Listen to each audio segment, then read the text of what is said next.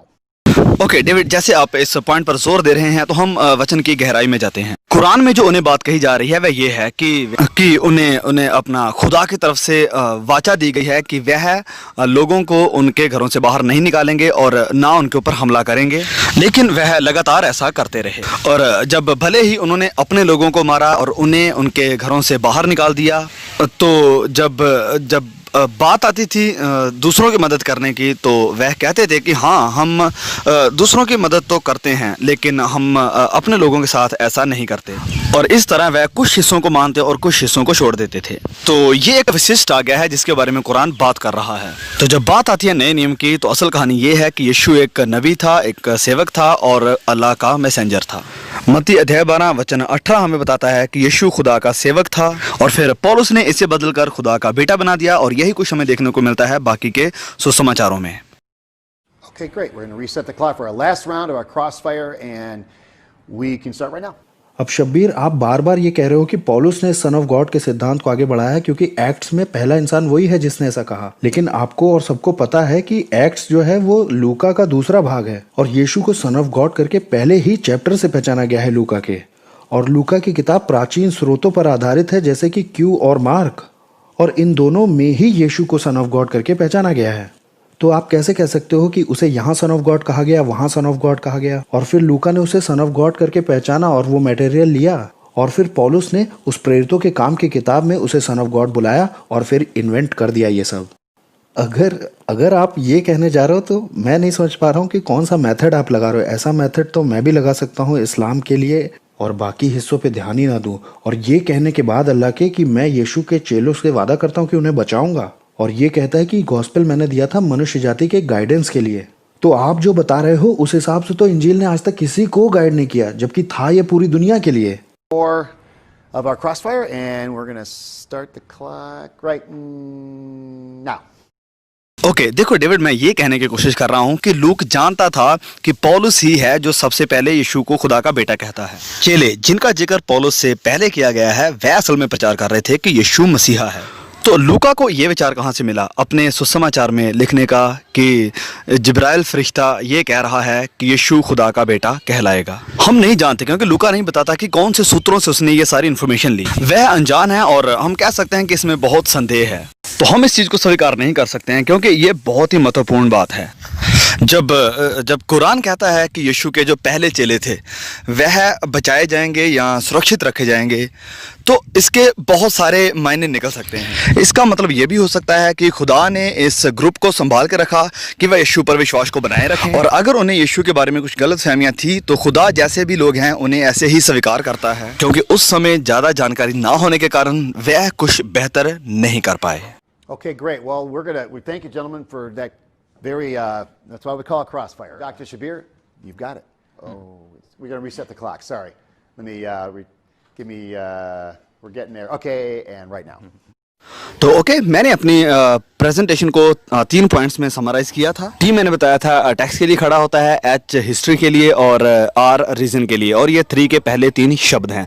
और हाँ, पुराने नियम का टेक्स्ट कहीं भी ये सपोर्ट नहीं करता है कि अनंत काल से परमेश्वर का कोई इकलौता बेटा है, और बाद में किसी को लेकर आना ये एक परमेश्वर पर विश्वास को भ्रष्ट करता है। और फिर दूसरा मैंने बताया था कि हिस्ट्री, इतिहास ये इशारा करता है कि यीशु खुदा का बेटा है या खुदा है, ये विश्वास बाद में विकसित या डेवलप हुआ है। पहले तो मेटाफोरिकली मसीहों ने यीशु को खुदा का बेटा माना, इससे हम मुसलमानों को कोई एतराज नहीं है, भले ही हम इसे ऐसे इस्तेमाल नहीं करेंगे, लेकिन असल एतराज तब होता है जब मसीहों ने यीशु को माना कि वह अडॉप्ट किया हुआ खुदा का बेटा है, और फिर मसीहों ने माना शुरू कर दिया कि वह अनंत काल से खुदा का इकलौता बेटा है। और यह विश्वास भी 2 चरण में हमारे सामने है। पहले माना जाता है कि वह तब खुदा का बेटा बना जब वह मरियम के गर्भ में आया था, और फिर उसके बाद उसे अनंत काल से पिता के साथ प्रोजेक्ट किया जाने लगा। और यह माना जाता है कि खुदा पिता था और मरियम माता थी, और ये हमारे मनों में एक कन्फ्यूजन को पैदा करता है, और इसके साथ साथ ये खुदा के साथ एक स्त्रीलिंग को भी जोड़ देता है। लेकिन खुदा इसे अस्वीकार करता है, इसलिए नहीं कि खुदा के नाम के साथ स्त्रीलिंग को जोड़ा जाता है, वरन इसलिए कि खुदा सिर्फ एक ही है, और पवित्र वचन उसे ऐसे ही प्रस्तुत करते हैं, और हमें किसी और तरीके से उसे प्रस्तुत नहीं करना चाहिए। और मैंने इस सारे विकास को आपको दिखाया है, लेकिन डेविड हमें नहीं दिखा पाए हैं कोई ऐसा पत्र या दस्तावेज जो हमें सीधा यीशु की तरफ से मिला हो या फिर जिब्राइल फरिश्ते की तरफ से मिला हो, जहां लिखा हो यीशु खुदा का बेटा है। वे ऐसे पत्रियों को हमारे सामने लेकर आ रहे हैं जो सालों बाद लिखी गई, जो कहती हैं यूहन्ना ने ऐसा कहा या जिब्राइल फरिश्ते ने ऐसा कहा। और यहाँ तक कि यूहन्ना रचित सुसमाचार भी यीशु के जाने के 20 साल बाद लिखा गया था, और हम नहीं जानते हैं कि ये किसने लिखा है। तो हम इसके ऊपर भरोसा नहीं कर सकते हैं कि यीशु ने क्या कहा और क्या नहीं कहा है। और फिर आखिर में यीशु का मुर्दों में से जी उठना एक बहुत ही विवादित पॉइंट है, जिसके बारे में हम फिर कभी चर्चा करेंगे। तो जब सुसमाचार लिखे जा रहे थे तो वो इस नज़रिया से लिखे जा रहे थे कि यीशु मुर्दों में से जी उठा है, और वह अपने पढ़ने वालों को ये साबित करना चाहते हैं कि वाकई यीशु मुर्दों में से जी उठा है। तो इन दस्तावेजों को पढ़ने से आपको पता चल जाएगा कि ये सारी कहानी बहुत ही उलझी हुई है और असल में मन घड़त है। और इसका सबसे बेस्ट इंडिकेशन है कि यीशु सलीब पर नहीं हुआ, वरन वह बस बेहोश हुआ था, और फिर उसे कब्र में रख दिया गया, और कब्र से खुदा ने उसे अपने पास बुला। और ये पॉइंट कुरान के साथ कोइंसाइड करता है, जो कहता है कि निश्चय ही वह इस मामले में संदेह में थे कि उन्होंने ईसा अलैहिस्सलाम को कत्ल कर दिया है। और आखिर में ये खुदा की सामर्थ्य से बाहर नहीं है कि वह अंजीलों को संभाल ना सके और मसीही विश्वास को सिर्फ एक सच्चे खुदा पर बनाकर ना रख सके। लेकिन कई बार खुदा आज्ञा देता है, वह आज्ञा दे देता है कि जैसे इतिहास में चीज़ें चल रही हैं वैसे चलते रहें, और फिर अपने वक्त में वह उन्हें सही करता है। और अब उसने सही कर दिया है हमें आखिरी प्रकाशन यानी कुरान देकर, जिसे मुस्लिम और मसीहों को मानना चाहिए। Thank you, Dr. Shabir Ali. I really appreciate your conclusion there and staying on time. And we're resetting the clock and getting it ready for David. And we're nearly done with our first debate here this afternoon. So as soon as we get that clock ready, we're going to throw it to David. And we're getting closer right now. यशाया 9:6 ये यीशु के पैदा होने के 700 साल पहले लिखा गया। क्योंकि हमारे लिए एक बालक उत्पन्न हुआ और हमें एक बेटा दिया गया और प्रभुता उसके कांधे पर होगी। उसका नाम अद्भुत युक्ति करने वाला, पराक्रमी परमेश्वर, अनंत काल का पिता और शांति का राजकुमार रखा जाएगा। तो यहाँ आपके पास एक बेटा है जो बनने वाला है सामर्थी परमेश्वर। शब्बीर इसका कुछ अलग ही अनुवाद करेंगे क्योंकि वो इस्लाम के लेंस से देख रहे हैं, और मैं इसका अनुवाद कर रहा हूँ उस लेंस से जो कि यीशु की टीचिंग पर आधारित है। अब मैं देखिए, अगर ये शब्बीर के लिए ठीक है कि वो कुरान के प्रकाश में जाकर के इसका अनुवाद करते हैं, तो मैं ऐसा क्यों ना करूं कि इसे यीशु के शब्दों के प्रकाश में देखूं। अब जाहिर सी बात है कि शब्बीर यही कहेंगे कि यीशु ने कभी ऐसे दावे नहीं किए, और हमारे सारे रिकॉर्ड यही कहते हैं कि उसने किया। सारे जितने सोर्सेज में जाना संभव है वो सब यीशु को सन ऑफ गॉड कहते हैं। शब्बीर कहते हैं हमें नहीं मालूम ये किसने लिखा है, लूका किसके पास गया था। लूका ने साफ बताया मैं आई विटनेस के पास गया था, और लूका सब स्रोतों में सिर्फ एक ही स्रोत है, और यही मेरा पॉइंट है कि ये सब जगह ही दिया हुआ है। ये सारे ही सोर्सेज में दिया है जो कहता है कि यीशु को सबने पहचाना कि वो सन ऑफ गॉड है, और सबने ही गलत समझ लिया। और ये बहुत ज़रूरी है, इसके लिए आपको उन्हें ऐसे देखना पड़ेगा जैसे कि वो मानव इतिहास में सबसे बड़े फेलियर रहे हों, और यीशु खुद भी मानव इतिहास के सबसे बड़े फेलियर्स में गिने जाएंगे, क्योंकि यीशु चुन नहीं पाए, वो चुनाव ही नहीं कर पाए एक भी ऐसे आदमी का जो कि फेथफुली उस मैसेज को लेता और निश्चय करता कि ये मैसेज आगे जाए। तब तो क्या आप सोचेंगे यीशु के बारे में, और क्या सोचेंगे उसके चेलों के बारे में। और सिर्फ यही नहीं, खुदा भी ये कह रहा था इस्लाम में कि मैं इसे बचाऊंगा, वो खुद इसे बचाने वाला था। और यहाँ शब्बीर कहेंगे हाँ खुदा बहुत सहनशील है ना, तो उसने होने दिया। तो क्या खुदा इस तरह से करप्ट होने देगा यीशु का मैसेज? खुदा इजाज़त दे देगा लोगों को करप्ट करने के लिए? इतने जो काम यीशु से करवाने के बाद, एक कुंवारी से पैदा होकर के, बचपन से ही इस्लाम प्रीच करके, इतनी मिरेकुलस लाइफ जी करके, और उसको बचा लेने के बाद परमेश्वर ऐसे कह रहे हैं अरे होने दो, इसमें समय लगने दो, इन्हें कहने दो कि ये खुदा का बेटा था और मारा गया, गाड़ा गया, जी उठा। मैं आने दे सकता हूँ इस तरह के बदलाव। हाँ, अब समस्या इसमें यह है कि जैसे जैसे समय बीतता है, तो बजाय ये कहने के कि वो मैसेज करप्ट हो गए हैं, वो सारे रिकॉर्ड मैसेज सब करप्ट हैं, और फिर उसको ठीक भी करवा देता। और यही खुदा जो कहलवा रहा है कि यीशु खुदा का बेटा नहीं था, वो क्रूस में मारा नहीं गया और वो गड़ के जिंदा नहीं हुआ, और वही बाद में ये भी कह देता है कि न्याय इंजील के हिसाब से होगा, और तुम्हारे पास कोई और बात नहीं जब तक तुम इंजील पर या तोरा पर या दूसरे प्रकाशनों पे ना खड़े हो। शब्बीर कहेंगे कि इसका मतलब कुरान है। कुरान हो नहीं सकता क्योंकि उसमें अंतर बताया गया है रेवलेशन जो किताब वालों को या मुस्लिमों को दिए गए। तो ये हमें बता रहे हैं कि उन बातों पर यकीन मत करना जो क्रिश्चियंस कहते हैं, लेकिन तुम उन बातों को मानना जो इन टेक्स्ट में दी हैं। तो इस्लाम में इन दोनों ही बातों को लेकर बेतरतीबी है। अंत में हमें क्या करना चाहिए? हमें परमेश्वर पर विश्वास करना चाहिए कि उसे मालूम है कि वो क्या कर रहा है। अगर यीशु को इतना अधिकार है तो हमें उसकी सुननी चाहिए कि वो सन ऑफ गॉड है।